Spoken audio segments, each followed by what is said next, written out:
Bonsoir à tous. Nous sommes très heureux de vous retrouver ce soir. Certes, nous sommes reconfinés, mais nous sommes toujours avec vous pour vous proposer une information de qualité. Le débat qui nous réunit ce soir est donc virtuel, grâce à l'intervention de l'équipe de production média que je remercie. Il a pour thème les chaînes d'information en continu. Quel modèle pour ces chaînes d'information en continu? Je vais donc passer la parole à Nicolas Arpagian de Prospective Stratégique, qui va mener la discussion. Et je vous rappelle que sur la droite de votre écran, vous pouvez poser les questions que vous souhaitez à nos invités et je les relayerai au cours de la discussion. Je vous souhaite un très bon débat et Nicolas, je te passe la parole. Merci Isabelle pour cette introduction. Je vous remercie effectivement de nous accompagner pour cet échange que nous allons avoir avec d'une part Jonathan Curiel qui est directeur général adjoint d'M6 W9 Sister, qui est en charge justement des magazines et des documentaires, mais qui est également, et c'est la raison aussi pour laquelle il est parmi nous, l'auteur d'un ouvrage paru chez Plomb, aux éditions Plomb, sur Vite, les nouvelles tyrannies de l'immédiat ou l'urgence de ralentir.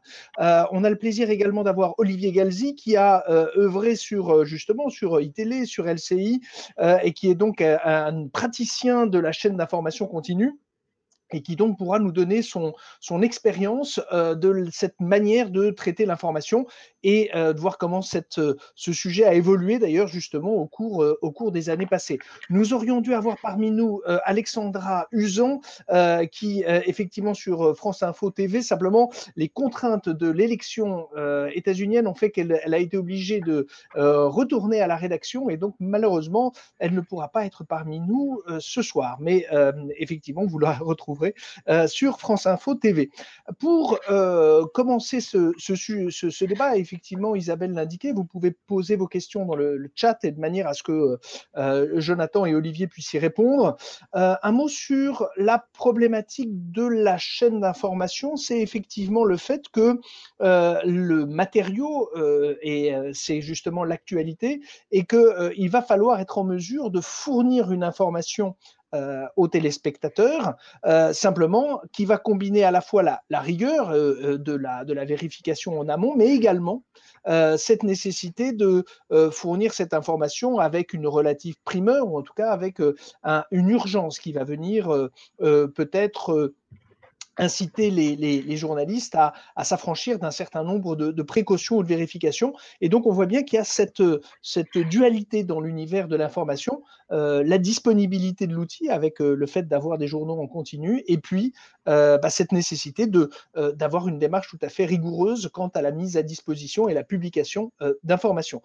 Olivier, sur premier élément peut-être sur cette thématique, tu as exercé dans différents types de médias. Qu'est-ce que la chaîne d'information a changé dans la manière d'informer le monde? Tout parce que avant on avait des rendez-vous d'information. Donc, sur un groupe que j'ai très longtemps pratiqué pendant plus de 15 ans, France Télévisions, ça commençait le matin, si on prend l'antenne France 2 avec Télématin, puis ensuite on attendait 13h, puis ensuite on attendait 20h, puis après il y avait le journal du soir. Et donc on avait ce temps entre les éditions, j'allais dire, pour penser, digérer et fabriquer et savoir ce qu'on allait donner à nos téléspectateurs. Et la chaîne d'information, vous le savez, c'est H24. Et donc, quand je dis que ça change tout, ça veut dire que nous n'avons plus jamais cette capacité, à un moment donné, de prendre le temps de cette digestion-là. La digestion, elle est en direct. Voilà. Quand on est présentateur dans une chaîne d'info, on se prend un breaking news, on change complètement le plateau, le sujet et tout ce qu'on avait prévu de faire, on met tout à la poubelle. Et là, on sait qu'on est parti, si c'est un attentat terroriste, parfois pour 3, 4, 5 jours d'antenne en direct. Alors, pas la même personne, mais chaque personne va faire au moins 3 heures. Ça m'est arrivé de faire jusqu'à 6 heures d'antenne sur des breaking news. Et c'est 6 heures d'improvisation permanente. Alors, quand je dis improvisation, ça ne veut pas dire qu'on dit n'importe quoi, mais ça veut dire qu'au bout de la 6e heure, on s'efforce d'éviter de commettre une erreur. Et donc, peut-être un sous-jacent de la question que vous posez, c'est qu'on a tendance à penser que la chaîne d'info serait un terrain de travail et un terrain de jeu pour des jeunes journalistes qui doivent apprendre leur métier. Moi, je pense que c'est exactement l'inverse, c'est que le poids que les chaînes d'infos ont pris aujourd'hui dans l'information télévisée et le métier que ça demande et le recul que ça demande et l'expérience que ça demande, parce qu'il faut en avoir fait des erreurs dans la vie, c'est vrai en journalisme comme dans tout le reste de la vie, il faut en avoir fait des erreurs pour comprendre et ne pas les recommettre. Et donc plus on est expérimenté, plus on a eu la chance de faire ces erreurs avant sur des terrains moins exposés, et je pense que ces chaînes d'information-là, ce qu'elles ont apporté, c'est ça. Alors, du point de vue du téléspectateur, c'est génial. Du point de vue de l'info aussi, et même du journaliste d'ailleurs qui le pratique, c'est génial parce qu'on est sur cette adrénaline du direct où, grosso modo, on réagit en direct à une information. Et puis ensuite, il y a cette nécessité, à mon avis, d'expérience pour être quand même en contrôle, malgré tout, de la gestion de ce direct-là. Juste en introduction, voilà ce que je pourrais dire. Et puis, je laisserai Jonathan parler, mais j'aurais peut-être aussi un petit mot où je vous interrogerai, vous, Nicolas, sur le titre même de votre débat de ce soir, parce qu'il recèle ce titre, il recèle, j'allais dire, peut-être la contradiction qui va être intéressante à soulever. Alors, effectivement, on y reviendra avant, mais de manière plus intéressante, donner la parole à Jonathan. Alors, dans le titre de votre essai, il y a effectivement le terme de tyrannie de l'immédiat. Alors, évidemment, cette tyrannie, elle va déjà colorer votre appréciation de cette urgence, de cette immédiateté, Jonathan. Oui, alors, plusieurs choses pour rebondir sur ce que disait Olivier qui était très intéressant. Effectivement, l'information avait un temps, avant l'émergence des chaînes d'information, on avait le matin, le 13h, le 20h. Ce qui est intéressant, c'est que l'émergence des chaînes d'infos n'a pas bouleversé en termes d'audience pure les grandes masses en fait. Il y a eu 1 ou 2 millions qui a été perdu au niveau du 20h. La même chose pour le 13h, mais les grands équilibres d'audience n'ont pas été bouleversés. Donc, on se rend compte que les chaînes d'information se sont avérées être un complément aux grands journaux télé de 13h et 20h. Donc, ça, c'est un premier point. Et le redéploiement en termes éditorial, c'est plutôt fait du côté des grands JT, des grandes chaînes, du coup, des 13h et des 20h, que pour les chaînes d'info. C'est une sorte de répartition des rôles avec un peu plus de recul, une forme un peu plus magazine pour les journaux télé et du continu, du temps réel, comme on dit, pour les chaînes d'info. Donc ça, c'était pour le premier point sur la répartition entre les grands journaux et les chaînes d'info qui s'avèrent assez complémentaires. Sur votre deuxième question, moi, je n'ai pas de jugement de valeur particulier sur les chaînes d'info où j'estime qu'elles font leur métier. Comme le disait Olivier, elles informent en continu, en temps réel, comme on dit. Donc, effectivement, on n'est pas, dans la prise de distance, dans le recul, mais elles font leur métier, elles sont dans leur couloir de nage. Et là-dessus, moi, je n'ai pas grand-chose à dire. On peut néanmoins constater que des chaînes, par exemple, comme BFM, depuis 1 an ou 2, développent un peu des formats plus longs, avec des documentaires, ils s'attardent sur un fait d'actualité qui traite 6 mois ou 1 an après, ou même un peu plus à chaud, mais sous forme documentaire. Donc, on se rend compte aussi qu'il y a un besoin, à la fois des téléspectateurs, je le constate à titre personnel dans les magazines, sur les chaînes du groupe M6, une demande pas de lenteur, mais d'un peu plus de recul et de distance par rapport à la gestion de l'information. Alors, la notion d'immédiateté, parce que dans le sous-titre de l'ouvrage, il est parlé de l'urgence de ralentir, de l'immédiateté. Ouais. Donc, on voit quand même qu'il y a une préoccupation, une inquiétude quant à un cycle de l'information qui serait sur un rythme par trop effréné. Oui, alors je pense que le public aujourd'hui, alors c'est valable pour les chaînes d'infos, mais ça va au-delà, souhaite plus de lenteur, souhaite un certain ralentissement des médias. On peut le voir à travers le succès des podcasts récents. On peut le voir à travers, dans les magazines, dès qu'il y a une enquête un peu au long cours, télé et presse. Vous voyez, par exemple, le succès de l'enquête sur Dupont de Ligonnès de Society cet été, c'est exactement ça. C'est la démonstration que les gens veulent du temps long et ont besoin d'enquêtes, de valeur ajoutée, de matière informative plus ample, plus large, et ne pas être la tête dans le guidon en permanence. Donc, de manière assez concrète, on constate ce besoin de ralentir et ce besoin par moment d'appuyer sur stop et pas être dans le flux continu permanent. Dans le modèle, une question là qui nous est posée par un internaute sur l'avenir des débats d'opinion sur les chaînes d'infos. Est-ce que justement c'est un des un des vecteurs de développement, c'est-à-dire le fait d'avoir des gens qui vont exprimer des points de vue réunis autour d'une table, mais sans avoir forcément justement ce que vous évoquez, c'est-à-dire les magazines, les documentaires, mais d'avoir quelque chose d'assez éditorialisé, certes, mais limité à des propos autour d'une table. Ça, c'est assez intéressant. Alors ça participe de l'ère du temps. C'est-à-dire qu'aujourd'hui, on est dans un modèle de spectacularisation de l'information. Et Bourdieu en parlait déjà il y a 30 ans. Il parlait de fast thinkers, c'est-à-dire les fast thinkers, c'était les penseurs rapides. D'une certaine manière, c'est les polémistes d'aujourd'hui, les chroniqueurs, éditorialistes qui fleurissent sur les plateaux de chaînes d'infos. Et qui sont capables de donner un kit à penser aux téléspectateurs de manière assez clivée, rapide, efficace et immédiate. Donc effectivement, ces news aujourd'hui, il y a cette tendance à vouloir opposer des gens, enfin à mettre des éditorialistes autour d'une table et à débattre entre eux, et devenant un média d'opinion, mais dans cette notion d'immédiateté, de vitesse, de rapidité, de répondre à l'actualité du moment avec des positions assez tranchées, assez clivées. C'est un modèle de chaîne d'information, effectivement. Olivier, dans la manière de sélectionner l'information, de la manière de l'agencer, est-ce que justement c'est une autre forme d'écriture, la manière dont on va écrire son journal, la manière dont on va écrire même éventuellement les angles et la sélection des personnes qui vont être invitées, sollicitées pour réagir, pour analyser? Il y a une écriture spécifique justement à le fait qu'on va tenir sur une durée et donc il va falloir essayer de dynamiser cette présence à l'antenne?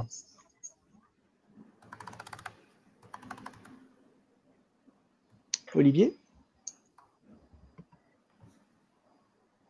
Je vais répondre à cette question.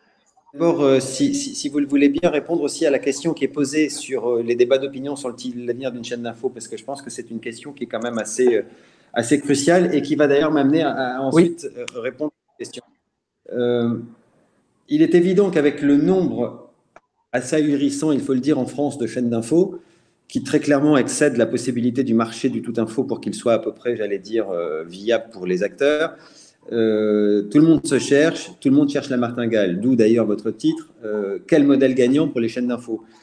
C'est intéressant parce que quand on dit quel modèle gagnant pour les chaînes d'info, ce n'est pas la même question que de dire quel modèle pour les chaînes d'info. Quel modèle pour les chaînes d'info, c'est de faire de l'info. Quel modèle gagnant pour les chaînes d'info, ça sous-entend que le modèle gagnant n'est pas nécessairement ce qui devrait être la chaîne d'info, c'est-à-dire de faire de l'info. Et là, on en arrive effectivement à la chaîne qui basculerait sur la logique d'une chaîne, comme on appelle ça, d'opinion, voilà, de débat d'opinion. C'est intéressant très clairement d'un point de vue de l'audience. Et c'est là aussi où je voulais questionner votre question. Quel modèle gagnant pour les chaînes d'info? Gagnant pour qui? Gagnant au regard de quels critères? Est-ce que c'est au regard d'un critère d'audience? Est-ce que c'est au regard d'un critère de publicité, d'annonceur? La question a l'air bizarre, mais on a vu avec le Covid qu'on pouvait faire une audience maximum, mais pas forcément avoir d'annonceur derrière. Est-ce que c'est selon le critère éditorial de l'information pure, j'allais dire d'un point de vue journalistique? Et là, on s'aperçoit que malheureusement, ces trois critères, ils ne sont pas nécessairement liés.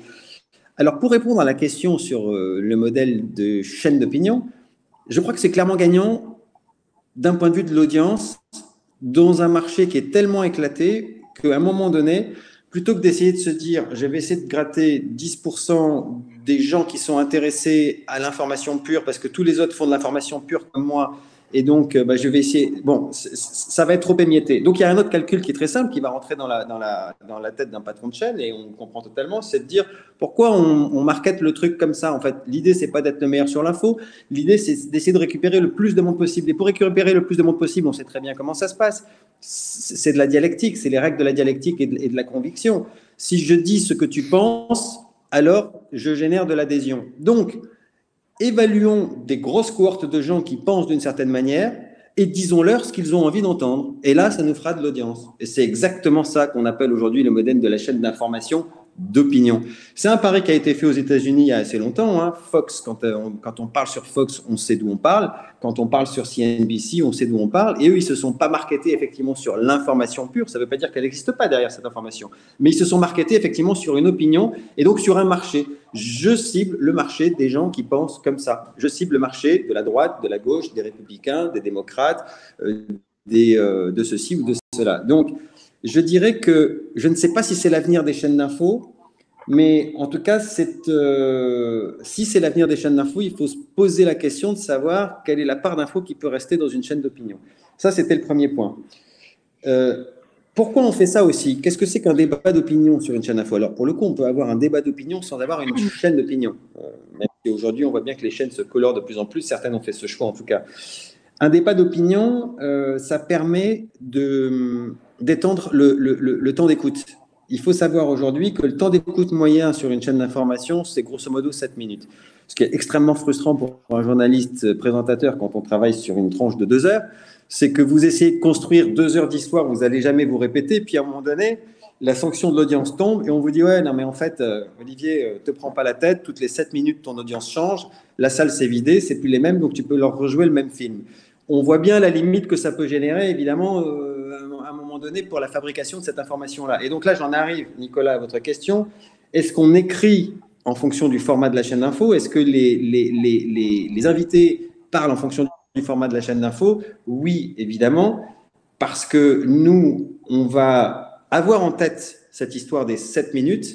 Donc moi, ce que j'essaie de faire en général, c'est pas de répéter toutes les 7 minutes la même chose, mais de me dire toutes les 7 minutes, il faut que tu sois capable à un moment donné de changer ton sujet, de changer peut-être même un interlocuteur ou de changer ton angle de vue, mais tout en ayant en tête que ceux qui viennent d'arriver, il faut aussi peut-être leur rappeler un peu le reste à travers ton nouvel angle. Donc c'est clairement un exercice d'écriture journalistique qui est extrêmement complexe en fait, beaucoup plus que ça en a l'air comme ça.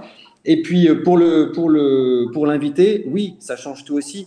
Parce que moi, je me souviens quand j'étais à France 2, j'ai présenté le 20h, le 13h, Télématin, donc je les connais à peu près tous, les formats la semaine et le week-end. Quand on avait un invité à 20h, déjà, c'était effectivement un calibre exceptionnel. Il fallait vraiment qu'on soit sûr qu'il ait quelque chose à dire et que sa parole soit attendue. Et sa parole, elle était limitée entre 3 et 5 minutes. 5 minutes, c'est vraiment que vous aviez le gars que tout le monde voulait avoir sur la place. C'est pas la même chose quand quelqu'un arrive sur un plateau et qu'on lui dit « Oh, on est en spécial toute la journée, donc vous en avez pour combien de temps? Si vous voulez, vous restez 1h30. » Alors, c'est sûr que pendant 1h30, on ne calibre pas de la même manière son propos. Donc, je ne sais pas si ça répond à votre question, mais je pense qu'il y avait un lien intéressant entre votre question et la question précédente à faire. La seule chose sur le modèle, c'est qu'effectivement, en tout cas, la réussite d'une chaîne, elle va, comme ça reste des entreprises, elle va quand même se mesurer en termes de chiffre d'affaires, en termes d'audience, parce qu'il va falloir monétiser effectivement cette audience-là. Et c'est vrai qu'effectivement, on se retrouve avec des programmes qui quelquefois peuvent avoir de fortes audiences, mais ne pas attirer les annonceurs sur ces sujets-là.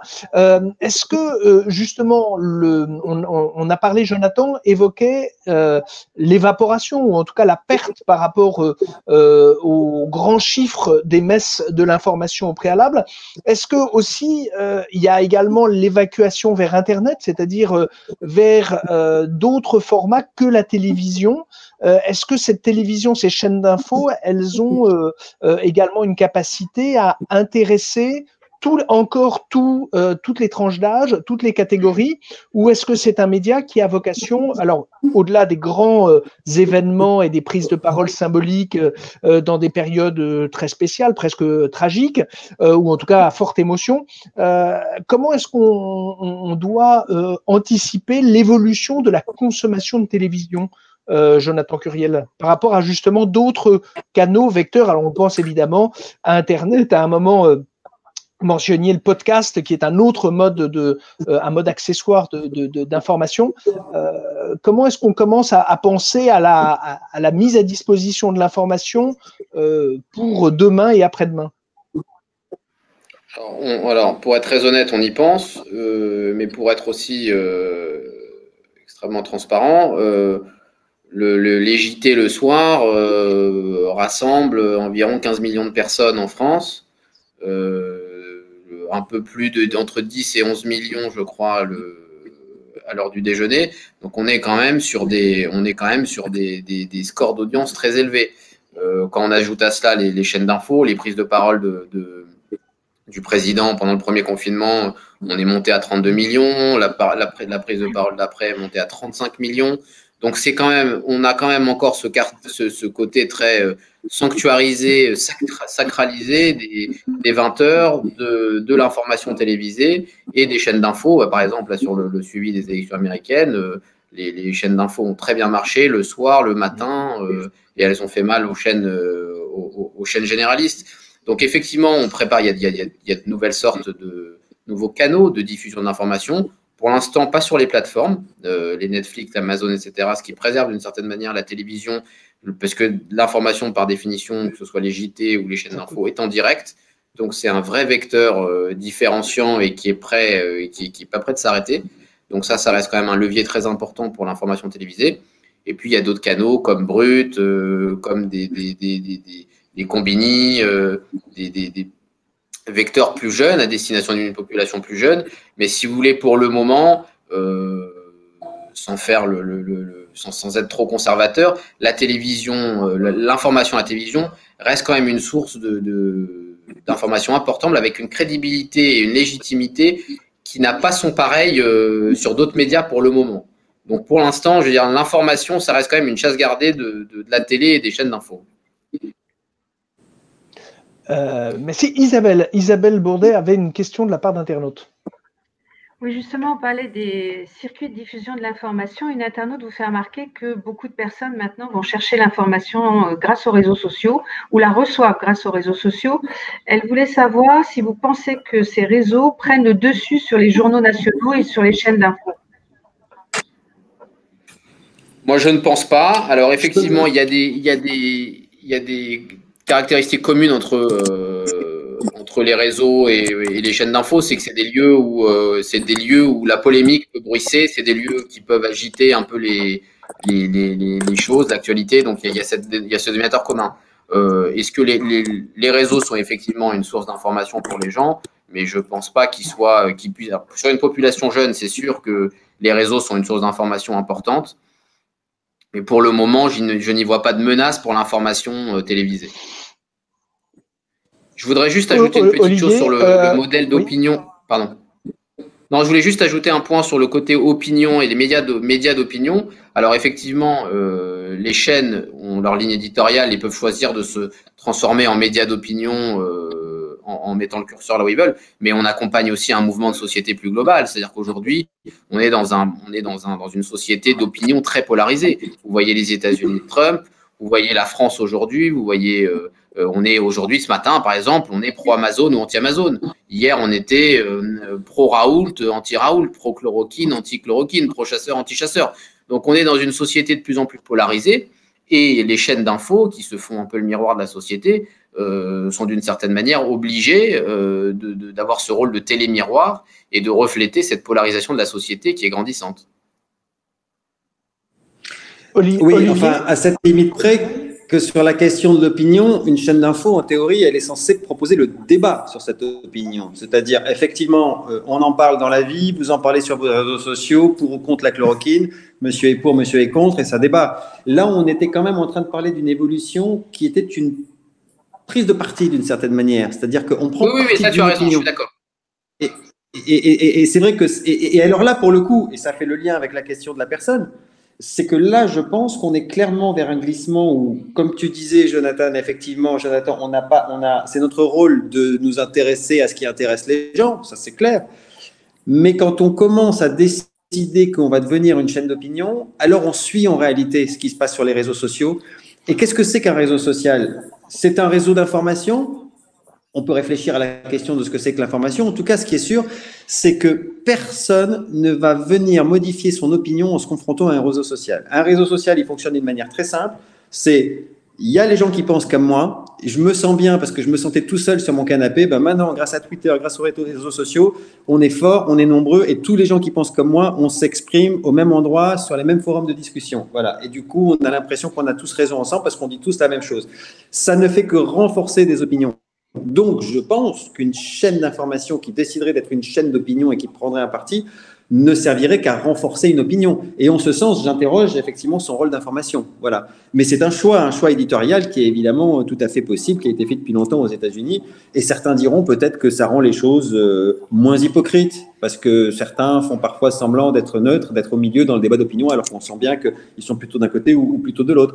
Et donc, en tout cas, c'est une réflexion qui est intéressante à avoir.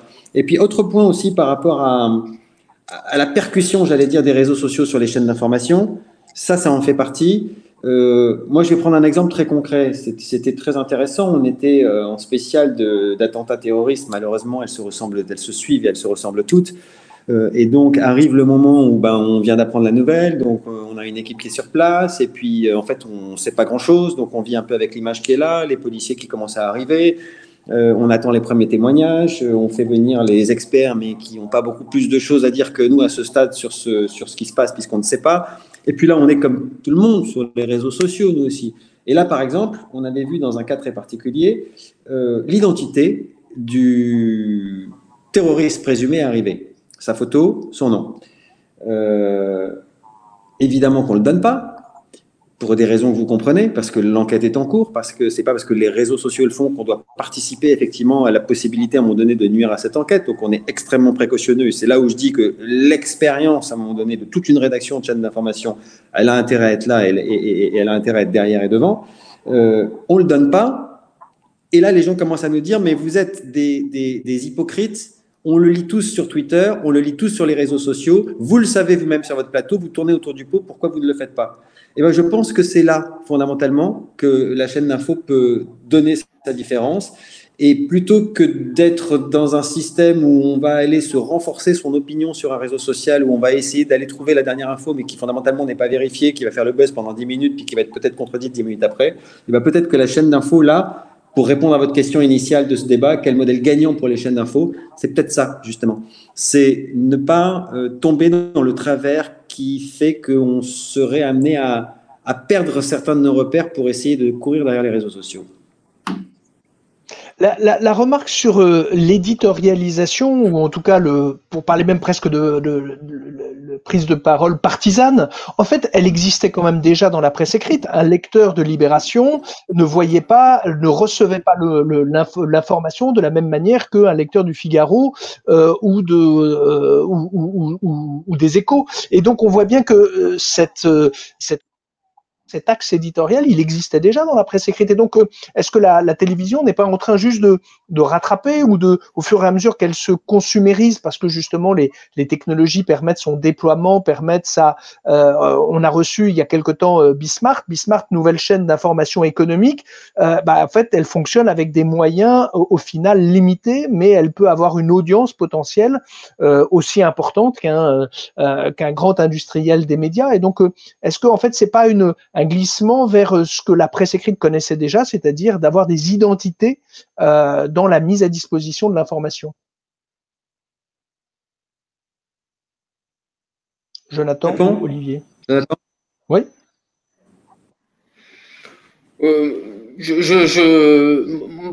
Fondamentalement, je pense que la chaîne d'information est plutôt, je rejoindrai ce que disait Olivier tout à l'heure, est plutôt doit transmettre l'information de manière assez neutre. Après, si elle choisit d'être une chaîne de débat ou d'opinion comme on veut, ça ne me choque pas qu'il y ait une couleur éditoriale de la chaîne.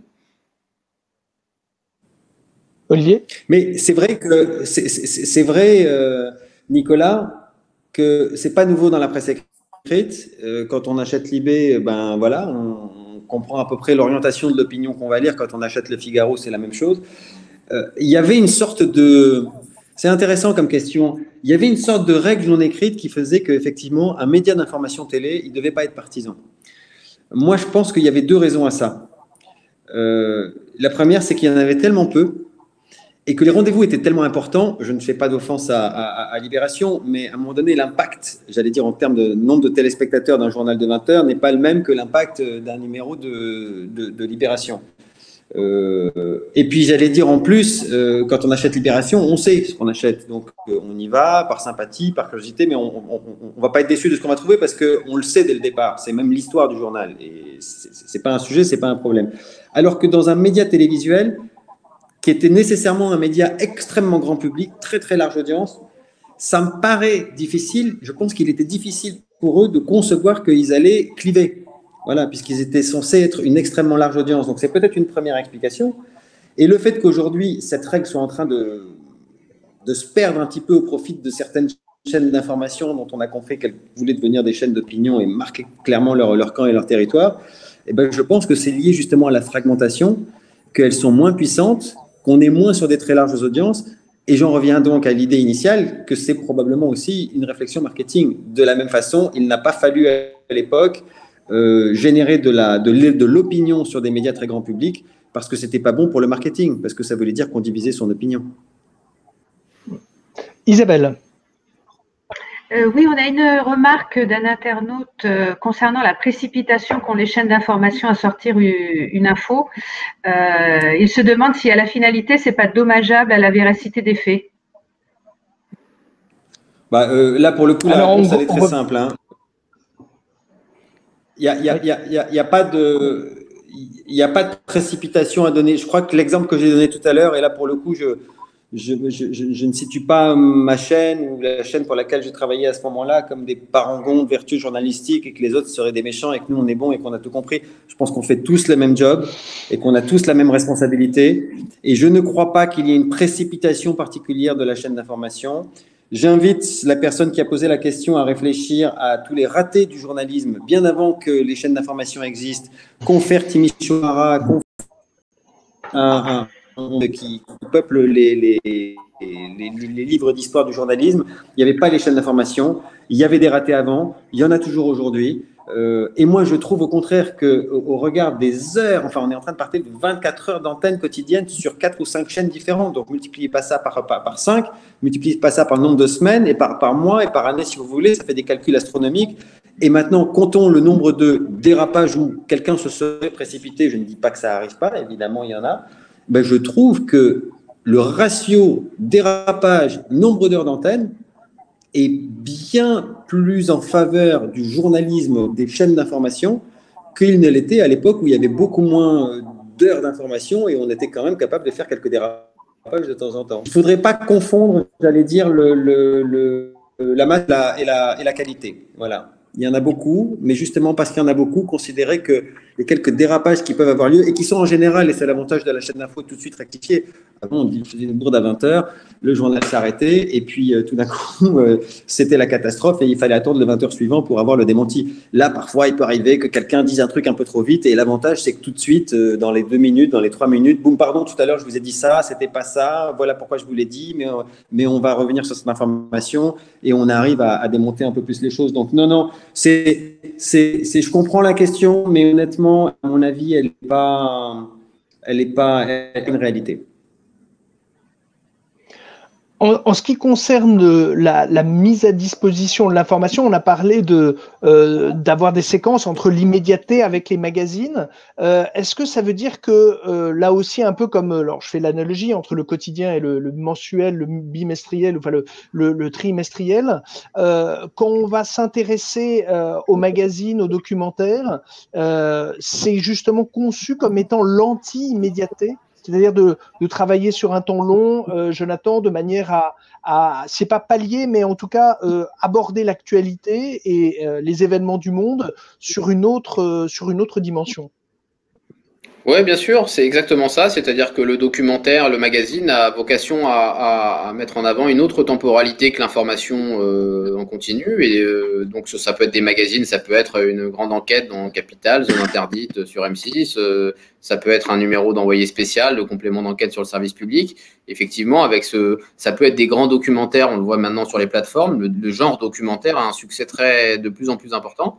Vous entendez sûrement parler de documentaires qui sortent sur Netflix, sur Amazon, qui font du bruit parce que il y en a notamment eu un sur l'affaire Grégory qui a été très remarqué et qui a fait beaucoup parler parce que étalé sur plusieurs années de production avec l'exhumation de nombreuses archives, un très long travail de longue haleine mené sur le long cours. Donc absolument, il y a toute une tendance aujourd'hui autour du documentaire qui traduit ce besoin de ralentissement, de lenteur et de valeur ajoutée que n'a pas l'information pure. Mais les deux sont complémentaires. Et j'ajoute que les gens passent pas, comme disait Olivier, le temps d'audience moyen, c'est 7 minutes. Les gens passent pas la journée à regarder une chaîne d'information. Ils y passent pour picorer l'information du jour au moment qu'ils souhaitent, et puis ils s'en vont. Donc, et c'est d'ailleurs pour ça que je vous disais tout à l'heure que certaines chaînes mettent du documentaire pour garder leurs téléspectateurs plus longtemps et pour justement apporter une espèce de complément et d'équilibre entre le documentaire et l'information en continu. C'est exactement ça. Non, c'est ça. Et alors là, ce qui est intéressant, c'est qu'effectivement, l'articulation entre ce temps court et ce temps long, à un moment donné, on est là pour 24 heures. Enfin, la chaîne est là pour 24 heures, mais l'audience arrive toutes les 7 minutes. Et tout le travail, à un moment donné, c'est de savoir comment est-ce que j'étends cette audience-là. C'est-à-dire comment est-ce qu'à un moment donné, je fais en sorte que la personne reste.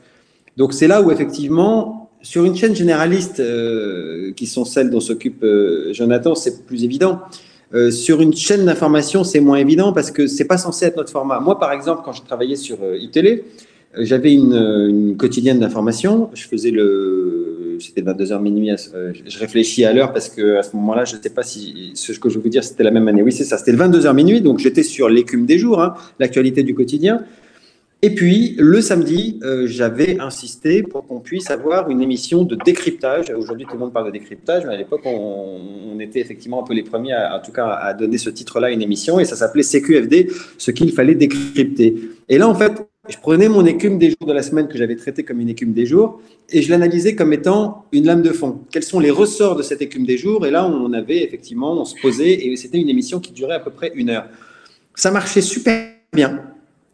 Mais dès qu'il y avait une information en direct qui était forte et qui tombait au moment de la diffusion le samedi, puisque c'était du coup une émission enregistrée en plus, eh ben ça devenait froid en fait. Et le téléspectateur, il partait. Parce que quand il avait le réflexe sur l'information, il voulait voir l'image qu'il est venu chercher à ce moment-là. Donc si le samedi, on avait une image en direct que tout le monde avait envie de voir et qu'on était sur CQFD, eh ben boum, on faisait un bit d'audience. En revanche, s'il ne se passait rien, alors là, c'était un carton. Donc c'est assez intéressant. Ça demande un petit peu de souplesse, à mon avis, pour une programmation, mais ça vous dit aussi à quel point c'est quand même compliqué d'installer du format long sur une chaîne d'info. Parce que le réflexe du téléspectateur, il y a un côté quasi hypnotique, en fait. C'est, je viens voir une image, alors soit cette image n'existe pas et j'accepte qu'on fasse un petit peu du réfait de la semaine, ou qu'on fasse un temps long de réflexion, mais si cette image existe, alors le téléspectateur ne veut pas en décoller. Et la sanction, elle est flagrante. Quand on part en direct sur une image, mais parfois ridicule, enfin, je veux dire, un président, fut-il de la République, qui sort de sa voiture, on ne lâche pas l'image parce que si on lâche l'image, le téléspectateur a l'impression qu'il va rater quelque chose et donc boum, il va passer sur la chaîne suivante pour vérifier qu'il est bien sorti de sa voiture pour entrer dans un bâtiment. Ça a l'air absurde, mais c'est comme ça que ça se passe. Et ça peut devenir d'ailleurs aujourd'hui une limite de la chaîne d'information. C'est que comme tout le monde a compris ces règles-là, c'est celui qui va tenir sur l'image le plus longtemps possible. Voilà, c'est devenu le jeu. Tiens, le plus longtemps possible, grosso modo, en donnant le sentiment de ne pas te répéter. Et là, je trouve parfois que l'exercice confine un petit peu à quelque chose qui ne relève plus du journalisme. Mais c'est une opinion.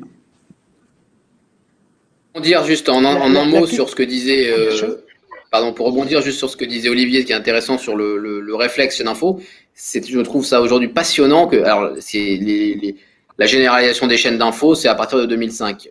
En très peu de temps, ces chaînes ont réussi à accoutumer le téléspectateur à avoir un réflexe de venir sur la chaîne d'information en continu pour du temps court et de la réactivité. C'est-à-dire que vous avez une intervention présidentielle, vous avez une prise de parole du Premier ministre, vous avez même un match de foot de l'équipe de France pendant l'Euro ou la Coupe du Monde. Il y a un réflexe qui est maintenant généralisé, c'est de venir voir le débrief sur la chaîne d'info. Parce qu'on sait qu'ils savent faire en termes de réactivité, ils savent faire pour convoquer des gens autour de la table et qu'on aura des réactions à chaud immédiates sur ce qui vient de se passer ailleurs. On a plus tendance à venir sur une chaîne d'info pour débriefer un match que de rester sur la chaîne qui diffusait le match, qui le débriefe derrière. Donc ça, c'est vraiment une grande force aujourd'hui qui ont réussi à instaurer les chaînes d'info, c'est de créer ce fameux réflexe. Toutes les chaînes d'information, en général, à un moment dans la journée, font passer un bandeau en disant si vous avez des images, si vous êtes témoin.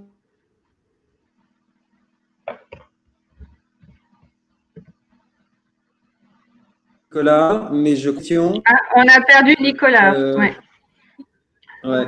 Donc la question, c'est l'appel au grand public. Voilà, la question, c'est l'adresse au grand public pour qu'ils envoient des images à la place des journalistes, en fait.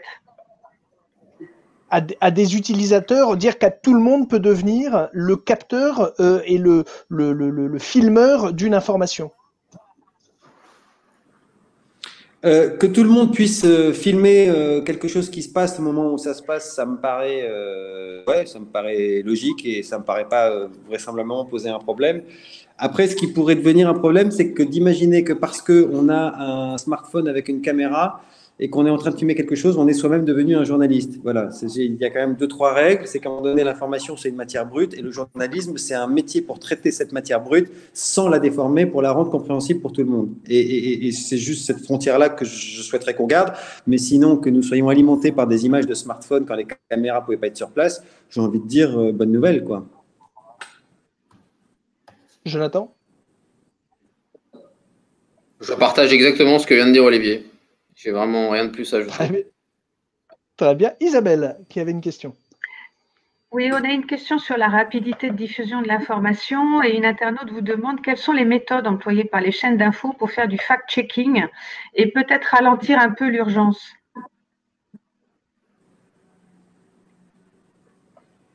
Je serais plutôt Olivier. Ok. Moi, le fact-checking, c'est une tendance, on va dire, qui a aussi elle-même un peu montré ses limites d'ailleurs, parce que si on veut faire du vrai fact-checking, en réalité, ça coûte extrêmement cher en équipe, parce qu'il faut être réactif rapidement avec pas mal de troupes derrière, en fait, pour vraiment faire un fact-checking de qualité. Donc, c'est quelque chose de bien, mais en fait, on s'aperçoit que ça ne rentre pas nécessairement dans l'économie des médias en général, surtout dans des secteurs aussi concurrencés que celle de la chaîne d'info. Donc, déjà, sur le préambule, quand les chaînes d'info utilisent le fact-checking, je ne suis pas sûr que toutes les chaînes d'info utilisent le fact-checking. Le fact-checking, pour ceux qui ne parlent pas l'anglais ou qui en a marre d'entendre ça en anglais, grosso modo, c'est la vérification des faits. Et quand on a traduit, on comprend que c'est en fait le métier du journaliste. Un journaliste, c'est quelqu'un qui est capable de vérifier des faits.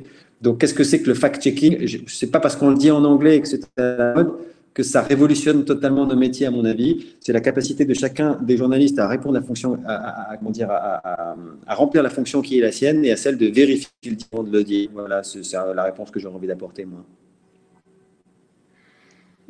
Jonathan? Alors, ouais, fact-checking, c'est vrai que ça a été une tendance à un moment. D'ailleurs, si j'ai bonne mémoire, alors je ne sais pas si c'est à l'époque sur France 2, c'était Des paroles et des actes, ou ça avait un autre titre, mais en tout cas l'émission politique de France 2 avec sa petite cellule en direct où on voyait tout le monde vérifier les infos, et ça a duré une saison ou deux et ça n'existe plus aujourd'hui. Enfin, histoire de montrer que ça s'est inscrit dans une période où le fact-checking avait un peu le vent en poupe, qui s'est un peu dissoute depuis. Deuxième élément, c'est qu'on traverse quand même une période, alors c'est pas pour revenir sur Trump, mais où il y a eu ce terme, alors ça date de quelques années, c'est 2016 ou 2017, de post-vérité, qui avait été sorti à l'époque et qui s'est ensuite déployé avec Trump et d'autres leaders politiques de ce type, où aujourd'hui, la réalité, c'est que la fake news n'est pas du tout sanctionnée par le public, par les électeurs, voire même par les téléspectateurs, évidemment, ce à quoi je ne souscris pas du tout. Mais on est dans une époque tellement particulière, tellement fascinante, de mélange, de chevauchement du vrai et du faux, et surtout de non-sanction par le public, par les électeurs, par les citoyens, des mensonges et des contre-vérités, qu'aujourd'hui le fact-checking est totalement à terre. C'est assez tragique, mais d'aller fact-checker ce que dit Trump, personne ne lui en veut derrière. D'aller fact-checker une contre-vérité dite par un politique quelconque, même dans un pays relativement apaisé, dans une démocratie saine, aujourd'hui, je n'ai pas l'impression que ce soit un signe très grave. Isabelle.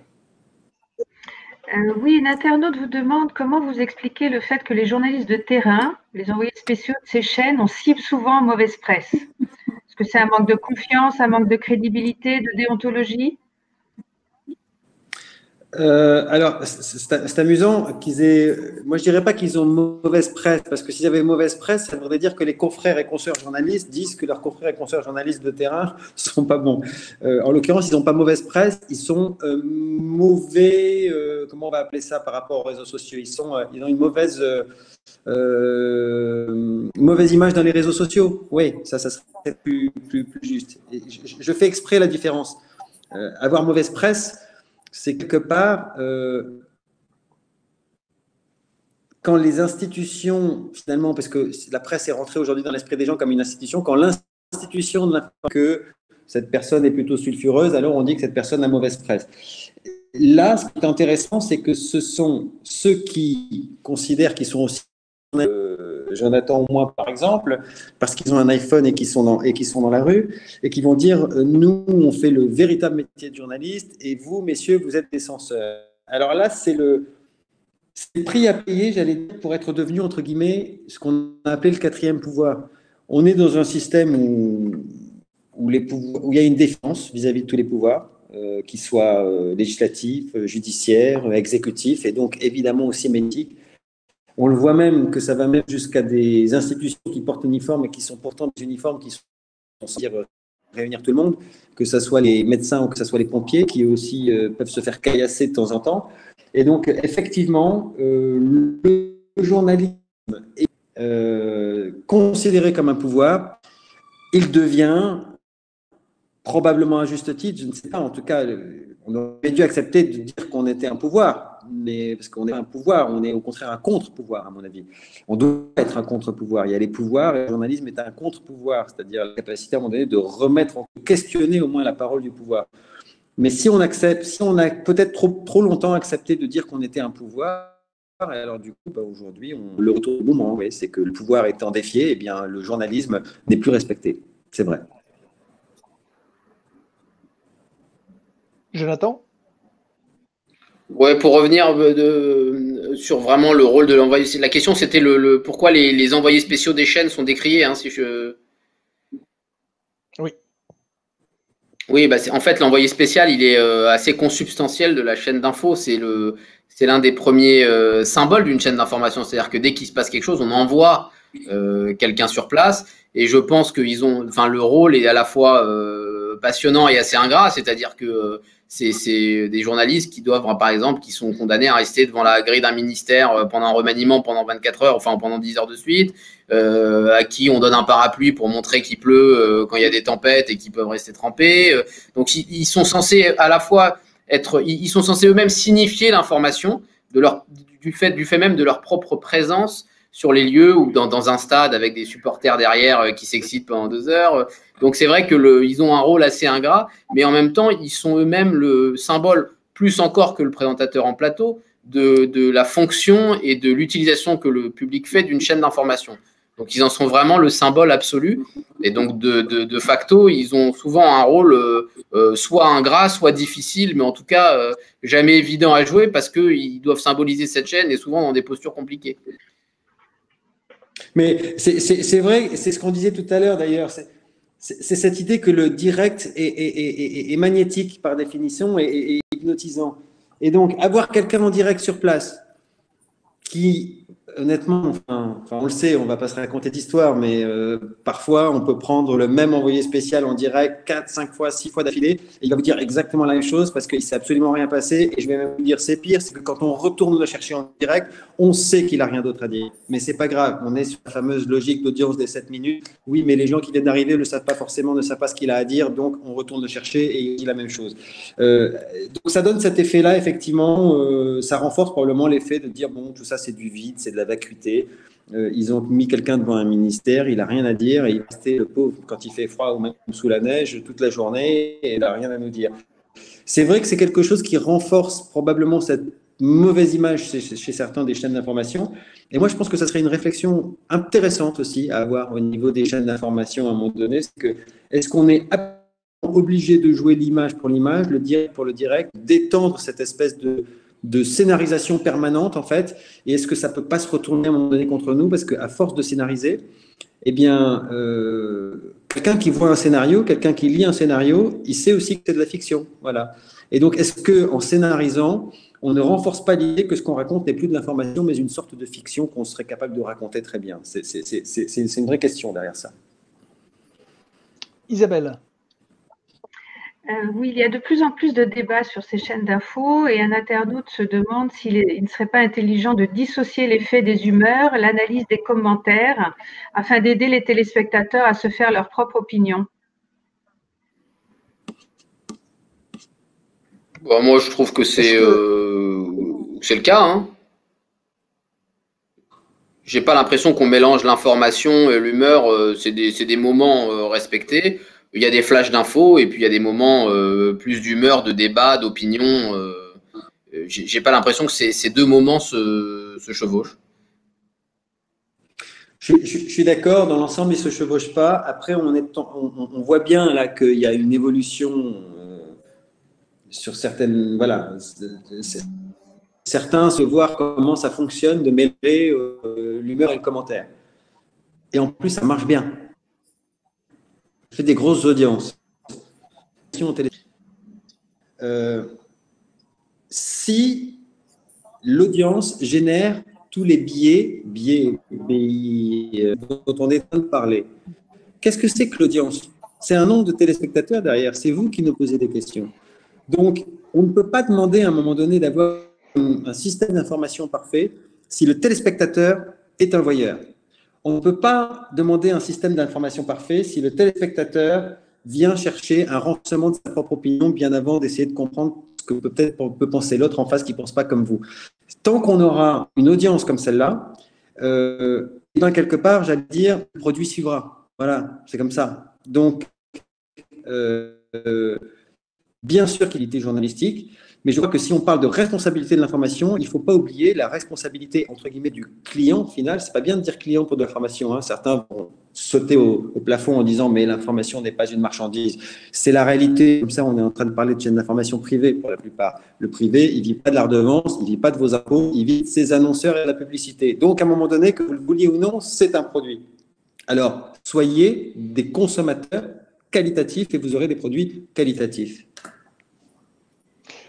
Justement, dans le modèle économique des médias, il n'y a en fait globalement que deux modèles économiques possibles, c'est-à-dire le modèle de l'audience qui va être financé par la publicité avec la volonté de réunir le maximum de gens au même moment devant un écran, et le modèle de l'abonnement. L'abonnement, on l'a vu, Canal+ un temps, on le voit avec Netflix, on le voit avec les différentes plateformes. Simplement, autant on n'a jamais envisagé la télévision d'information payante. Est-ce que c'est quelque chose qui ne peut pas exister? C'est-à-dire que de la même manière qu'on paye pour avoir un journal, de la même manière qu'on paye pour avoir éventuellement accès à des films ou à des documentaires, le fait d'avoir accès à une télévision payante, c'est quelque chose qui n'existe pas, il n'a pas vocation à exister, il n'y a pas de réalité, il n'y a pas de modèle où il n'y a pas de demande de la part justement du marché pour avoir cette possibilité de justement avoir ce mode de commercialisation ou de mise à disposition de l'information. Jonathan. Alors, sauf erreur de ma part, LCI était payant à un moment. Oui, mais c'était plus un choix de sa part. C'était pas un choix de sa part, c'était dans le cadre d'une concession. C'était dans le cadre de. Voilà. Non, bien je sûr. parlerais de quelqu'un qui dirait je fais un modèle payant d'information. Ah, mais alors pourquoi pas? Vous l'avez en presse entre guillemets avec des sites comme Mediapart ou d'autres qui ont choisi un modèle d'information payante. Alors il faudrait voir. J'ai jamais étudié ce modèle-là. Il faudrait voir comment est-ce que ça peut se rentabiliser économiquement et quel est l'avantage, quelle est l'offre en face. Est-ce qu'elle est suffisamment forte? Non, mais si vous voulez, il faudrait que le motif d'abonnement et la motivation d'abonnement soient suffisamment fortes. Et donc, il faut avoir un contenu à la fois rare, précieux. Alors, est-ce que ça serait une chaîne qui mettrait le paquet sur l'investigation et qui sortirait des scoops, qui laisserait justement du temps, pour revenir à la conversation de départ, à certains journalistes, enquêteurs, pour sortir de l'info exclusive et des révélations qu'on n'aurait pas ailleurs? Est-ce que ce serait une chaîne avec une couleur éditoriale très particulière qu'on ne trouverait pas ailleurs, qui soit suffisamment orientée ou colorée pour que les gens aient envie de venir. Je sais pas. Moi, j'y vois peut-être un modèle d'investigation, effectivement. Une chaîne d'information basée sur l'investigation au long cours et qui motiverait suffisamment les téléspectateurs pour s'y abonner. Et donc, un contenu qu'on ne retrouverait pas ailleurs, bien sûr. Ouais, je suis d'accord. À partir du moment où vous faites du payant, là où le reste est entre guillemets gratuit, je mets bien des guillemets parce que rien n'est gratuit, il ne faut pas proposer la même chose. Donc, effectivement, la différenciation serait probablement le modèle dont parle Jonathan. Encore que, on sait que ça coûte tellement cher d'aller faire de l'investigation, surtout pour avoir des infos que absolument personne d'autre n'a eu. Quand je dis personne d'autre, c'est même en France, mais partout, parce que sinon, si c'est ailleurs, ça arrive en France aussi, donc ça passe dans les systèmes gratuits. Donc, ça coûte tellement cher que je ne suis pas sûr que le modèle de rentabilité serait là. Maintenant, derrière votre question, une chaîne payante, une chaîne qui ferait payer l'info, mais de toute façon, l'info, elle a un coût, donc l'info, elle a un prix, et elle est payante, quoi qu'il arrive. Alors, on la paye par la pub, on la paye par la pause publicitaire, on peut peut-être la payer demain, ça peut se déplacer, ce ne sera peut-être plus les chaînes, ça sera les opérateurs de télécom qui vont décider que c'est eux qui vont payer cette information et qui vont la donner peut-être de manière premium à leurs abonnés. On s'en fiche, le modèle se déplace, mais enfin, à un moment donné, il y a toujours quelqu'un qui paye de toute façon. Donc, ce qu'il faut avoir en tête, et pour moi, le danger, c'est pas de savoir est-ce qu'il faudrait une chaîne payante, etc. Le danger, c'est d'imaginer que l'information puisse être gratuite. Ça n'existe pas. Il n'y a rien qui est gratuit et l'information n'en fait pas partie aussi. Voilà.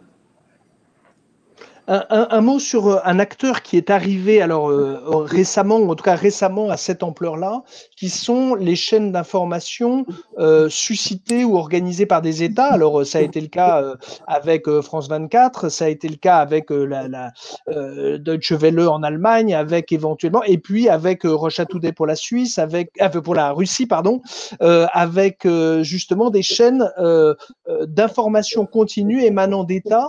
Est-ce que ça, pour vous, c'est un phénomène durable et puis qui effectivement contribue à structurer le marché ou la communauté de l'information?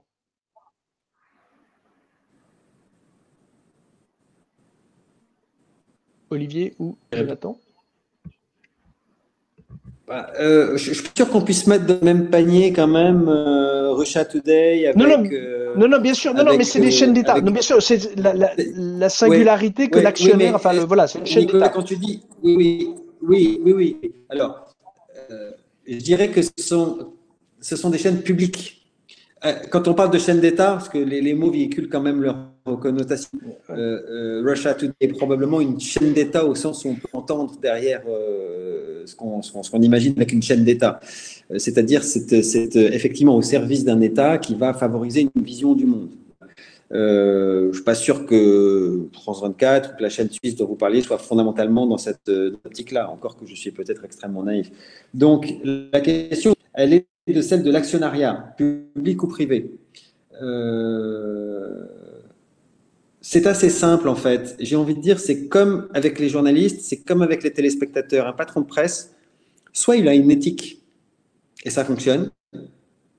Comme je le disais aujourd'hui, il ne faut pas penser que la responsabilité, elle n'incombe pas au spectateur. Le téléspectateur doit aussi avoir son éthique personnelle, entre guillemets, comme le journaliste doit avoir aussi son éthique personnelle, entre guillemets. Le patron de presse aussi. Parce que derrière, c'est de dire l'information est un bien public, donc elle ne peut être quelque part opérée que par un opérateur public, donc actionnaire public, État, gouvernement. C'est pas vrai. Si on a un patron de presse, et là pour le coup, je vais peut-être en faire bondir certains, mais qui a une vraie approche business, c'est-à-dire qu'il se dit l'information est un produit, mais c'est pas sale un produit. Ça dépend le produit dont on parle. Il y a des produits qui sont sales, il y en a qui ne le sont pas. L'information est un beau et noble produit. L'info est un produit qui, en plus, c'est une nécessité. Des pommes, je vends des fruits, c'est une nécessité. Bon, je vends de l'information, je considère aussi que c'est une nécessité. Et donc, je vais essayer de surtout pas abîmer ce produit-là. Quelle est la force de ce produit? C'est de produire justement du pouvoir. Et qui a totale liberté à ces journalistes d'être ce qu'ils sont pour donner un beau produit d'information, sachant que c'est ça que veulent les gens. Parce que c'est comme les réseaux sociaux. Les types qui vont regarder Russia Today, c'est parce qu'ils sont d'accord avec la ligne. C'est aussi simple que ça. Donc, quelqu'un qui va chercher de l'indépendance. Alors, comme ils cherchent de l'indépendance et qu'ils sont nombreux, ça va donner de la valeur à ce produit. Et donc, un bon patron de presse est un patron, un bon businessman qui aura compris que la valeur de son produit relève de l'indépendance de sa rédaction et dont sera capable de proposer ça. Et honnêtement, ça, aux États-Unis, des grands patrons de presse, il y en a. On en a quelques-uns en France aussi. Mais c'est vrai qu'en Europe, on est venu beaucoup plus tard parce qu'en Europe, là, pour le coup, je fais référence à un cours de droit de l'information que j'avais donné à l'époque à Sciences Po, où ça m'avait frappé parce que c'était quelqu'un de beaucoup plus expérimenté que moi qui me donnait toutes les, j'allais dire, les données historiques là-dessus et qui disait, en fait, en Europe, on n'a rien compris. On commence à peine à avoir des nouveaux patrons de presse qui comprennent. Mais en réalité, quand un investisseur privé arrivait dans un média, qu'est-ce qu'il achetait? Il n'achetait pas le produit information, il achetait de l'influence. Voilà. Et donc, pour répondre à votre question, moi, l'actionnariat, je m'en fiche. C'est pas parce que c'est public que ça sera mieux, c'est pas parce que c'est privé que ça sera pire. Ce qui compte, c'est quelle est la compréhension de votre actionnaire de ce qu'est votre produit. Voilà. Et un privé qui viendrait acheter une chaîne pour faire passer ses idées, je pense qu'il se plante et quelque part, il affaiblit son produit. Comme un public qui, à un moment donné, voudrait devenir la voix du gouvernement, je pense qu'il se plante et il ouvrirait un boulevard aux chaînes privées parce que tous les gens diraient « Ah non, là, c'est Télépravda, on n'y va pas, on va plutôt aller chez les privés, eux nous disent la vérité. » Voilà, donc je ne sais pas si ça répond à votre question, mais c'est ce que j'avais envie de dire là-dessus. Jonathan. Oui, non, j'ai pas grand-chose d'intéressant à dire sur les chaînes sur les chaînes venant de pays en particulier. C'est l'exercice d'un soft power d'une certaine manière assez classique. C'est pas un phénomène massif. Ça va pas. Je pense pas que ça s'arrêtera, mais c'est pas un phénomène particulièrement majeur, je trouve, dans le monde de l'information. Isabelle. À l'échelle française, hein, bien sûr. Bien sûr. Isabelle.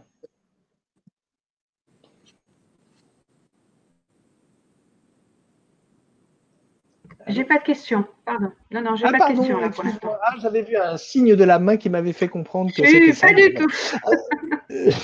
Pardon. En ce qui concerne justement, en ce qui concerne l'actualité, les chaînes d'information ont besoin de l'actualité pour se nourrir, c'est-à-dire que, alors qu'elle soit heureuse ou dramatique, mais simplement il faut une actualité, alors que même on pourrait considérer que la chaîne d'information pourrait servir d'élément aussi d'éducation, ou au contraire, elle doit être uniquement, exclusivement nourrie par le fait d'actualité, et donc un événement inhabituel, hors norme et forcément extraordinaire. On a une phrase dans le milieu. Pardon. Vas-y, Jonathan, vas-y. Vas-y. On a une phrase dans le métier. L'actualité a du talent. Voilà. Aujourd'hui, l'actualité n'a pas de talent. La grande angoisse d'un journaliste de chaîne d'info, c'est quand il se réveille le matin et qu'on voit bien qu'il n'y a pas grand-chose qui ressort. Et là, on se dit, oh là là, il va falloir mouliner, effectivement. Donc oui, quand il y a de l'actu, c'est mieux. Quand il y a de l'actu, ça draine tout le monde, ça drive tout le monde, y compris l'audience d'ailleurs. Maintenant, qu'est-ce qu'une actualité? Voilà, c'est toujours. Et là, je vais en revenir à la responsabilité du téléspectateur. C'est peut-être qu'il y a des jours où on n'a pas un truc très vibrant et pourtant on se dit bah tiens, on va en profiter parce que comme il n'y a pas beaucoup d'actualité aujourd'hui, et ben en fait il y a toujours une actualité et on va vous expliquer quelque chose qui est un peu complexe. On vous l'aurait pas dit si jamais il y avait des choses un peu plus fortes. On va prendre le temps d'en parler. Et là on s'aperçoit de quoi? C'est que l'audience elle suit pas. Voilà. Donc, quand vous voulez commencer à rentrer dans le détail des réformes, des lois de travail, de ceci ou de cela, il n'y a plus personne. Quand vous voulez rentrer dans le PLF, quand vous voulez rentrer dans finalement tout ce qui est structurant sur le débat, il n'y a plus personne. Je parle à l'écran, hein, pas devant nous. Et en revanche, quand il y a l'image forte qui motive, alors là, il y a du monde. Donc, ouais, ça répond à votre question. Ce qui serait intéressant, c'est de savoir aussi qu'est-ce qu'un téléspectateur appelle l'actualité et qu'est-ce qui ça pourrait être intéressant qu'il puisse aussi rester les jours où la vague est un peu entre guillemets. Jonathan? Alors, la réponse, elle est très claire. C'est l'actu est effectivement le premier combustible des chaînes d'info et nous, on voit sur les audiences, dès qu'il y a un phénomène d'actualité, alors majeur, ça peut être des élections, ça peut être de manière tragique des attentats, ou d'autres faits d'actualité, un remaniement ministériel. les chaînes d'infos sont très consommées, les audiences augmentent fortement, on voit des pics à des moments où on n'est pas habitué à avoir des pics sur des chaînes d'information. Donc effectivement, une forte actualité, c'est un combustible important pour une chaîne d'information, et ça revient au point qu'on développait tout à l'heure, du fait de ce réflexe maintenant du public, de ce fameux réflexe chaîne d'infos. Dès qu'il y a une actualité, ces chaînes drainent l'ensemble du public sur leurs antennes. Des chaînes d'information aux experts, c'est-à-dire le fait de se dire, voilà, je ne peux pas détenir dans ma rédaction des spécialistes de chaque domaine, et donc en fait, je vais pas me battre, mais être en concurrence avec mes compétiteurs que sont les autres chaînes d'infos sur un nombre limité d'experts qu'il va falloir solliciter simultanément, alors qu'on fait tous face à la même actualité. Et quelle est la question? Est-ce que c'est une fatalité? Est-ce que c'est un phénomène véritable? Est-ce que c'est justement dans le modèle de l'information continue? C'est-à-dire qu'avant, il pouvait y avoir des spécialistes qui étaient capables eux-mêmes d'analyser, et on peut avoir le sentiment que dans la chaîne d'information, l'idée étant plus de porter l'expertise chez un tiers, c'est-à-dire faire en sorte que ce soit un expert qui vienne porter l'analyse, que d'avoir en son sein, au sein de la rédaction, l'expert ou l'experte capable, à même d'éclairer le sujet. Et donc une dépendance à des experts tiers qui effectivement à ce moment-là, sinon monopolise, en tout cas occupe le terrain. Ouais. Alors moi sur l'expertise journalistique, ma religion est assez faite, j'allais dire. Pour moi, un bon journaliste, c'est pas quelqu'un qui a des réponses, c'est quelqu'un qui a les bonnes questions. Et donc, il n'y a pas besoin d'être expert pour avoir des bonnes questions. En revanche, les bonnes réponses, il faut être expert pour les avoir. Donc, déjà, un journaliste expert, moi, par définition, ça ne me plaît pas. Quand on a dit ça, le phénomène se renforce effectivement dans les chaînes d'information parce qu'on est nombreux, parce qu'on est tous sur la même actu au même moment, et qu'on a donc tous… Et en plus, il y a un autre phénomène qui se passe, c'est que tout ça est concentré à Paris. Donc, ça réduit les experts qui, quand on veut les faire venir en plateau, dans un rayon… j'allais dire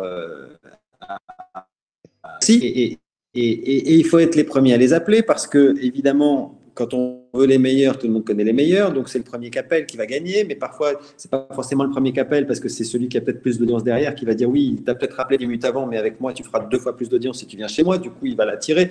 Honnêtement, les guerres comme ça existe. C'est un vrai sujet. C'est un vrai sujet parce qu'il y a trop de plateaux pour le nombre d'experts qui ont des choses à dire, à mon avis.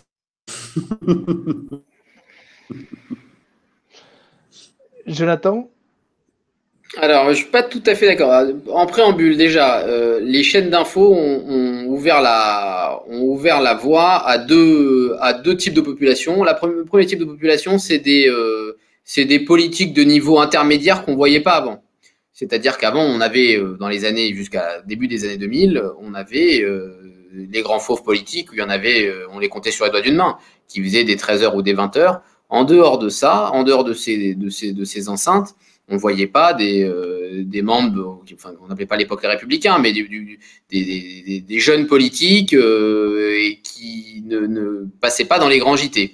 Donc ça a ouvert la voie à de nouveaux politiques qui se sont fait un peu leur notoriété sur le dos des chaînes d'infos, ça c'est la première chose. Et la deuxième voie, le deuxième pan qui a été ouvert par les chaînes d'infos, c'est ces fameux experts dont vous parlez. Ces experts qui sont venus sur des thématiques qui peuvent être géopolitique, terroriste, météo, santé, donc chacun y va de son expert. Alors ils fleurissent un peu sur les plateaux de chaînes d'infos. Effectivement, on a souvent les mêmes. Pourquoi? Parce que moi je pense, contrairement à Olivier, qu'il y en a beaucoup, mais qu'on prend souvent les mêmes parce qu'on prend ceux qui connaissent les codes, qui connaissent la machine, qui savent parler rapidement, qui savent donner un petit kit à penser de manière vite, immédiate, opérationnelle au public, mais qu'on ne fait pas forcément l'effort d'aller en chercher ailleurs parce qu'on prend les gens qu'on connaît et qui tournent d'une chaîne à l'autre. Et aussi parce que, ce qu'on se disait tout à l'heure, quand on a des envoyés spéciaux sur place pendant un roman ministériel où le gouvernement nous fait poireauter pendant 4 jours pour avoir les noms des ministres et qu'on a les pauvres envoyés spéciaux devant les grilles du ministère qui ne savent pas du tout ce qui se passe, on est bien content d'avoir un expert, un politologue ou autre, ou un sondeur qui vient, entre guillemets, ce qu'on appelle meubler, pendant des heures sur des chaînes d'infos pour nous dire ce qui se passe et apporter un peu d'infos, un peu de sens, un peu d'intelligence, un peu de nouveauté, de fraîcheur par rapport au direct en cours. C'est vrai que je me rappelle. Il y a un biais. Pardon Nicolas, c'est vrai que pour rebondir sur ce que dit Jonathan, il y a un biais sur le casting des experts, mais enfin, c'est normal aussi. Bien sûr, il faut qu'ils parlent bien parce que aller chercher un directeur d'études au CNRS qui s'y connaît particulièrement dans telle ou telle molécule, je suis sûr que ça sera très intéressant. Mais là, on est quand même parler de chaînes qui ont des audiences globales, qui ne sont pas des audiences de niche. Donc, à un moment donné, il faut que la personne soit capable de rendre son expertise intelligible pour tout le monde. Parler effectivement dans des temps qui sont livrés, et c'est vrai qu'il y a un certain nombre de codes, et c'est vrai que ce qu'on appelle entre guillemets les bons clients, c'est-à-dire ceux qui à la fois ont des choses très intéressantes à dire sur le fond, mais sont capables de bien le dire sur la forme, ça génère vraisemblablement un biais, on est d'accord. Lequel n'est pas le moindre, c'est que certains sont bons sur la forme, peut-être pas tant sur le fond, mais comme ils sont tellement pas sur la forme, on continue d'entendre partout et on en oublie parfois de s'apercevoir que si leur expertise était relevant, comme disent les Anglais, et ben c'était quand même étonnant de constater qu'il y a 10 ans, ils étaient déjà là et qu'ils étaient en train de dire l'inverse qu'ils sont en train de raconter, qu'il y a 2 ans, ils n'avaient pas vu venir ceux qui sont en train de commenter aujourd'hui en expliquant que c'est absolument normal et que Trump ne sera pas réélu, etc., etc. Voilà, donc c'est assez amusant aussi quand même de constater, et là je rejoins Jonathan, que il y a un arbitrage qui est extrêmement difficile à faire entre le fond et la forme, et que parfois peut-être que la forme prend peut-être un peu le dessus que le fond. Mais encore une fois aussi, ça relève de la responsabilité du téléspectateur. Parce que moi, par exemple, j'ai pris le pari quand Jean Tirole avait été nommé Nobel de l'économie. On s'est dit, oh là là, un économiste, enfin bon, en même temps, c'est Nobel. Donc, allez, on lui fait libre antenne, on a fait 35 minutes de direct. C'était génial. Mais parfois, il fallait s'accrocher, hein. Il fallait s'accrocher quand il commence à vous parler de ces concepts de l'école d'économie de Toulouse. Mais il y a une responsabilité du téléspectateur derrière aussi. Et toutes les chaînes ne peuvent pas le faire. Voilà. Et plus une chaîne aura une grande audience, et moins pourra se permettre de mettre un prix Nobel d'économie pendant 35-45 minutes à l'antenne en direct. Donc, il y a peut-être aussi une responsabilité. Attendez, ils ont essayé de faire un truc. C'est peut-être rébarbatif par moment, mais je comprends ce qu'ils veulent faire et moi, ça m'intéresse. Donc, moi, je me dis, cette chaîne, elle essaie de faire ça. Et donc, du coup, je vais décider que c'est devenu ma chaîne d'info. Voilà. Et c'est comme ça, peut-être qu'une chaîne pourra devenir un peu différente. C'est qu'on va agglomérer tous ceux qui ne sont pas nécessairement majoritaires, mais qui, dans leur coin, se disent, c'est pas assez ceci, c'est pas assez cela. Mettez-vous ensemble, essayez de regarder ce qu'on fait et quand ça vous plaît, venez le signifier, faites un groupe. Et à ce moment-là, ça deviendra de l'audience et ça nous permettra à nous de fabriquer les produits qu'on a envie de fabriquer. Jonathan, justement, dans cette réflexion, on parle d'information continue, on parle d'immédiateté. Pourquoi avoir fait un livre? Sur la vitesse. Qui est le média de la... Oui, qui est le média justement de la réflexion, qui est le média du temps long, qui est en plus le média de la mémoire, parce qu'une fois qu'on a écrit, c'est quelque chose qui reste. Qu'est-ce qui a suscité le fait de passer à cette forme de réflexion et de production? Moi, j'avais déjà écrit 2 petits bouquins, et puis c'est vrai que c'était un thème qui m'intéressait. C'est un thème qui m'intéressait beaucoup de par la porte d'entrée média, où effectivement à la fois les chaînes d'infos, à la fois les programmes dont j'ai eu à m'occuper, cette espèce de vitesse permanente, cette actualité qui en chasse une autre en permanence, où on oublie un sujet le jour d'après, alors qu'il a occupé la scène médiatique pendant des semaines. Donc tous ces phénomènes m'ont un peu titillé et m'ont donné un peu envie de me plonger sur cette thématique qui est d'une ampleur et d'une largeur infinie. Donc j'ai essayé de trier un peu les choses. Dans le monde économique, la vitesse est partout. Dans le monde de l'entreprise, la vitesse est partout. Il faut répondre à un mail le plus vite. La notion de la performance. En termes politiques, l'accélération du temps, la communication, les chaînes d'infos sont partout. J'ai daté ça dans le livre au passage du septennat et quinquennat, qui a totalement accéléré le temps politique, le tempo de notre vie politique française. Dans le monde économique, ça s'est symbolisé par une accentuation de la mondialisation au début des années 2000 avec la montée en puissance des pays émergents. D'un point de vue médiatique, ça s'est aussi symbolisé par le 11 septembre, où on a eu une espèce de communauté des affects. D'ailleurs, c'est les moments où les chaînes d'infos 2001, le 11 septembre, où tout le monde était derrière sa télévision au même moment, donc il y a eu un impact intéressant du live, du direct et des chaînes d'infos. Donc j'ai eu envie de mener une réflexion sur cette notion de vitesse qui est très présente dans notre monde médiatique, mais qui est partout dans notre société et qui me paraît globalement être facteur de déstabilisation à la fois de notre mode de vie et de notre société. En effet. Isabelle. Oui, une internaute vous demande quel serait selon vous le modèle d'une chaîne d'info idéale? Olivier.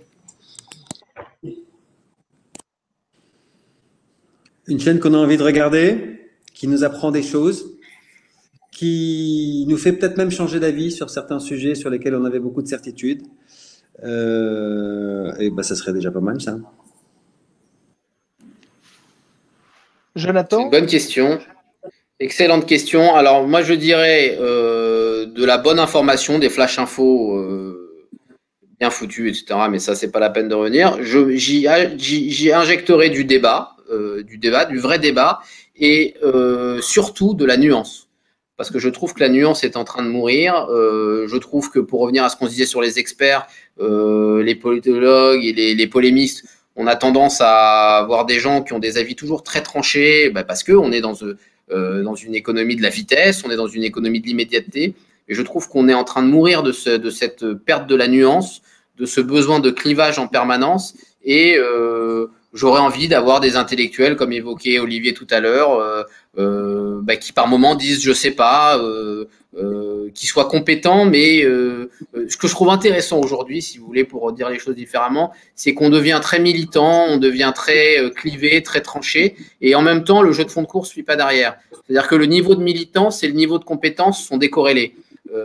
On peut être sûr de soi, être pro-Amazon, pro-chloroquine, pro-Raoul, etc. Mais quand vous grattez un peu derrière, le niveau de compétence n'est pas forcément le bon. Donc je rêve d'une chaîne d'infos où certains experts ou politologues ou je ne sais pas quoi vous diraient je ne sais pas. Voilà, vous direz je ne sais pas, sur cette question je ne suis pas assez armé, je ne peux pas vous répondre. Mais je rêverais d'une chaîne d'infos où la nuance aurait ses lettres de noblesse. Et je trouve que on est en train de mourir de ça, de cette disparition de la nuance.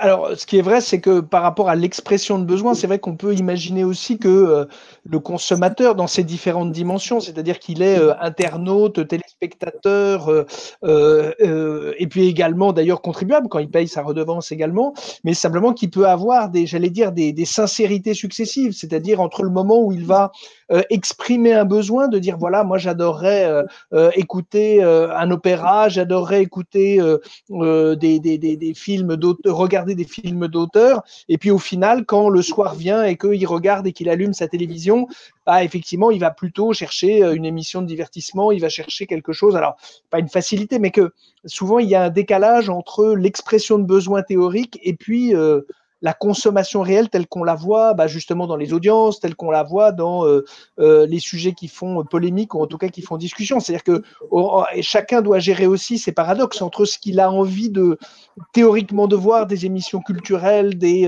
débats qui élèvent, et puis où ça se termine effectivement où il y a manifestement une prime à celui ou celle qui va être dans l'outrance ou dans l'exagération et dans la polémique. Ouais, ça se résume. Il y a une époque, Pardon, c'est très court. Il y a une époque, on en rigolait beaucoup. Il y avait eu un sondage. On n'était même pas encore à l'heure des chaînes d'infos. Il y avait eu un sondage. Quelle est la chaîne de qualité, selon vous, que vous préférez vraiment, celle voilà, votre chaîne préférée en termes de. Et alors, la réponse était Arte. Et puis ensuite, vous preniez les audiences qui suivaient ce sondage et vous vous apercevez que il y avait une décorrélation entre l'affirmation et la consommation. Je pense qu'on a à peu près tout dit. Merci en tout cas à tous les deux. Merci à Isabelle. J'ai coupé la parole à Jonathan, pardon, qui voulait dire un truc. Ah pardon, Jonathan. Non, mais je voulais juste rebondir un moment sur Olivier qui disait qu'il souhaitait une chaîne où on puisse changer d'avis. Je trouve que c'est fondamental aujourd'hui. Je trouve ça fondamental de pouvoir se forger une opinion. Justement, le mot forger dit ce qu'il dit. c'est-à-dire laisser du temps pour changer d'avis. Et c'est la grande différence des chaînes d'infos et notamment de la télé par rapport aux réseaux sociaux. Sur les réseaux sociaux, vous êtes conforté dans ce que vous pensez, par le biais d'algorithmes et ce qu'on appelle des bulles cognitives, etc. On vous maintient dans votre opinion. Et puis quand on vous montre des opinions inverses, elles sont suffisamment répulsives pour vous maintenir dans votre point de vue initial.